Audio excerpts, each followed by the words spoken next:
I know it's part of the Republican Party platform.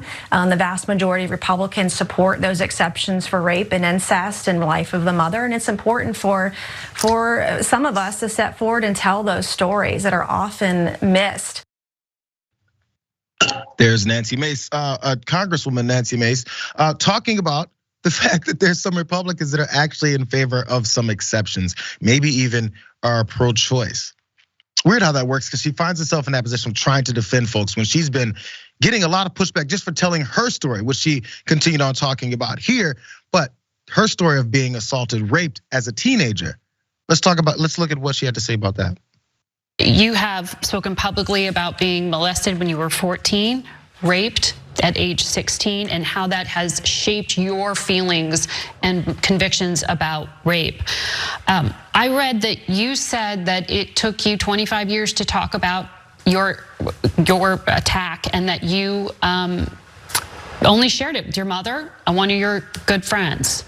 So I wonder what you think about some of these restrictions in states that would require rape victims to provide police reports in order to obtain an abortion.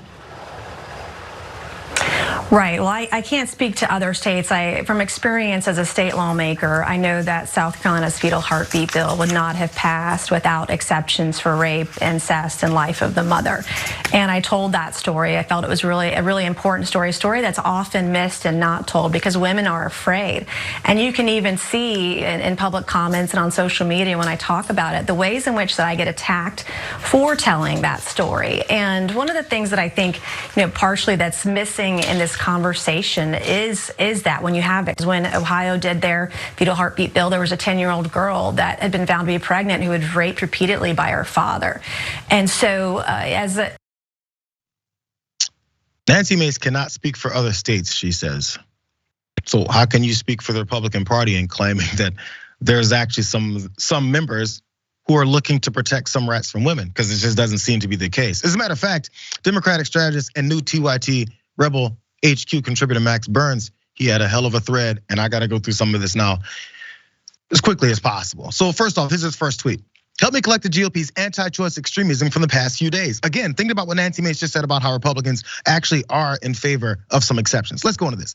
AZ Senate candidate calls for state bans on condoms. Tennessee Senator Marsha Blackburn calls for contraception ban except for married couples.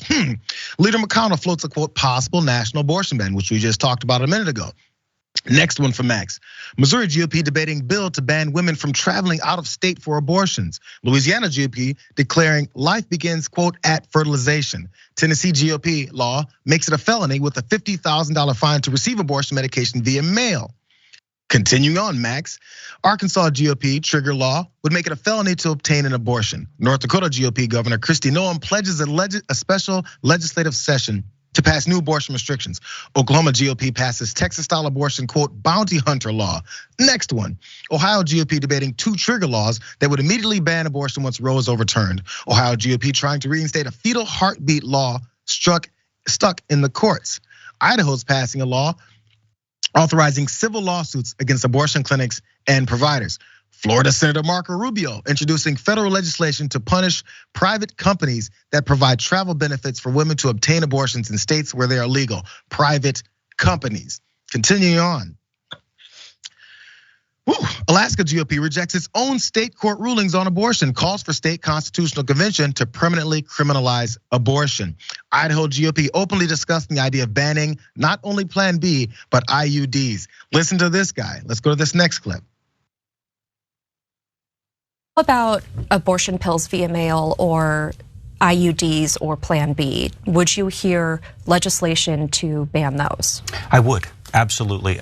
There is some concerns, health concerns actually, with the medication that they mail the medication to the woman. She takes them. They can sometimes have a reaction to that. So from a health concerns perspective, yes, I think that we need to take a look at that legislation. How about IUDs and Plan B though? Plan B, I probably would hear that legislation. Representative Britt Crane there in Idaho talking about how he's willing to hear all those things as well. 2 more, I promise. But there's a reason why I'm reading all these is because this is how fervently they've been fighting for this, waiting for this moment. So let's, again, This is talking about Republicans that said there's gonna be some exceptions or that they're not so hell-bent on taking women's rights. South Carolina Governor Henry McMaster announces he will call a special session to immediately pass abortion criminalization without any exceptions. Lastly, and finally, there was more though. Alabama GOP will ban abortion immediately following the Dobbs decision becoming official with a law that does not currently contain any exceptions for rape or incest. Weird, someone should ask Nancy Mace. I get it, you're on the right side of this, Nancy, to a degree, but you can't say your party agrees with you because they just don't.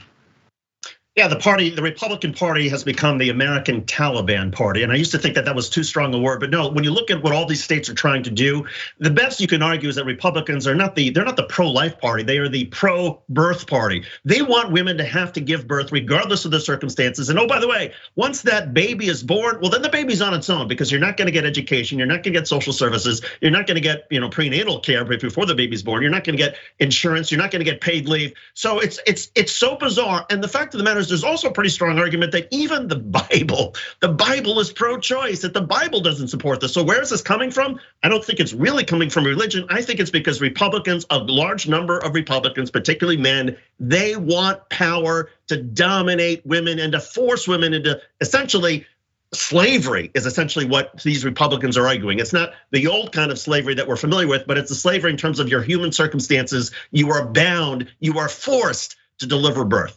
Forced birth. Doesn't sound very American, but that's where we are.